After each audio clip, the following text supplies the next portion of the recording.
Olá pessoal, mais uma vez estamos aqui no canal, sejam bem-vindos, vamos para mais uma história.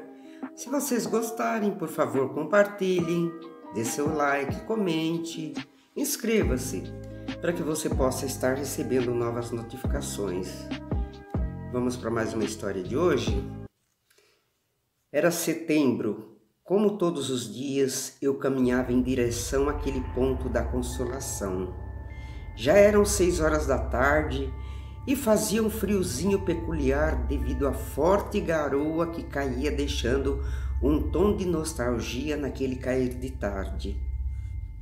Como sempre, perdida em pensamentos, nem me dei conta que naquela sexta-feira a avenida parecia deserta e no ponto de ônibus só tinha uma pessoa.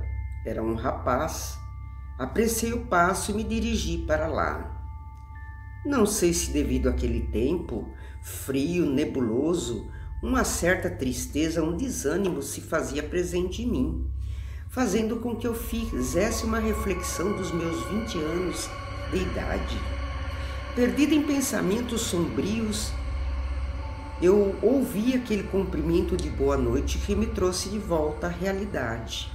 Só então observei aquele rapaz. Respondi seu cumprimento e perguntei se o ônibus da Vila Mariana já havia passado. Educadamente, o rapaz disse que não e que estava há algum tempo ali e que nenhum ônibus havia passado. Ele começou a conversar comigo e disse que o seu nome era Eduardo. Eu disse que me chamava Sofia. Começamos a nos falar. Ele me contou que morava próximo da onde nós estávamos. Disse que só tinha a mãe viúva e falava de um jeito muito nostálgico. Senti uma certa tristeza em sua voz, que parecia aquele frio do cair da tarde. Mas eu pensei que devia ser pelo tempo, que não ajudava em nada. Observei bem os seus traços, embora a luz um pouco amarelada, vi tratar-se de um homem alto, um jovem alto, moreno, de olhos negros, com seus 30 anos. Muito bonito, de fato. Parece que os minutos se prolongavam, e assim conversamos durante algum tempo.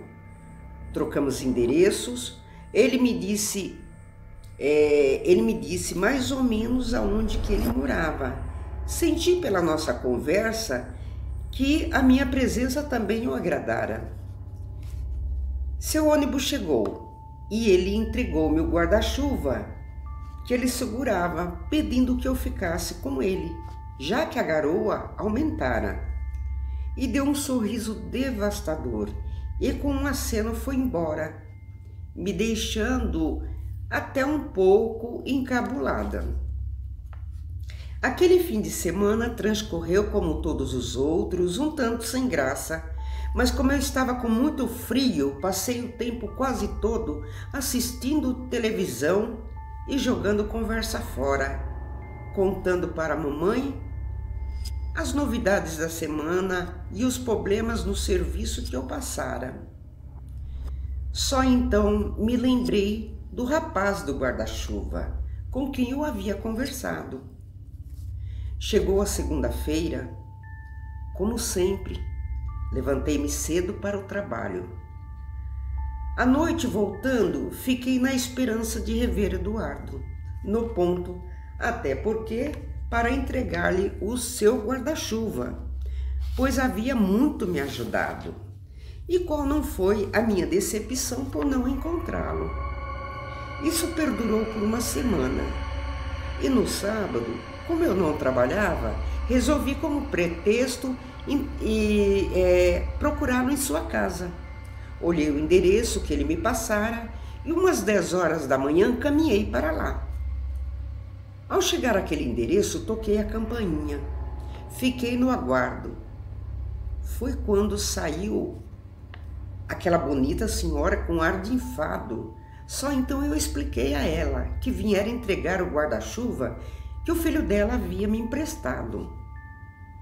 Nesse momento, observei os olhos arregalados, marejados de água, o rosto pálido daquela senhora que me olhava com misto de incredulidade, me dizendo surpresa que isso era impossível, pois Eduardo, seu filho, há muito tempo a deixara. Ainda sem entender, eu insistia, pensando que ele havia se mudado. Foi quando sua mãe me disse em alto e bom som que fazia 12 anos que Eduardo morrera afogado. Fiquei tão chocada que nem sequer percebi quando ela me conduziu ao interior de sua casa. Me deu um copo d'água, esperou que eu me recuperasse e assim relatasse os fatos. Depois de bem mais calma, ela mostrou-me algumas fotos dele. E era exatamente aquele rapaz com quem eu conversara. E ainda atônita, sua mãe me convidou para fazer uma visita em seu túmulo, aonde ele havia sido enterrado. Saímos, fomos justamente, era no cemitério da Consolação, onde ele estava sepultado, bem ali, próximo, bem na frente da onde o ônibus eu pegava. E foi com grande espanto que vi meu endereço enfiado naquele vão da foto no túmulo escrito: muito, muito obrigado. Só então fiquei sabendo que Dona Neuza há muito tempo não o visitava.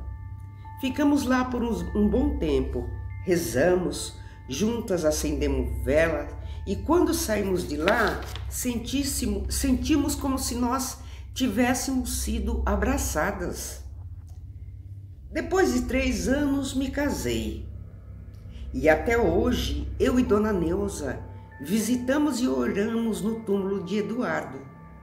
Eu sinto como se tivesse sido me dado uma missão que cumpro com carinho e sinto que faço parte de alguma história que me foi apresentada. Para ser participante, talvez uma coadjuvante de uma peça, de um enredo, né? De uma serventia rara. E aí, você acredita no sobrenatural? Você faria o mesmo que eu fiz? Você, durante tantos anos, ficaria visitando e cuidando ajudando, né, dando uma força, indo com a mãe, levar flores, rezando por alguém que você não conhece? Mas era como se conhecesse de fato, né? Dê sua opinião, compartilhe, comente. Se você gostou, até a próxima história. Fui!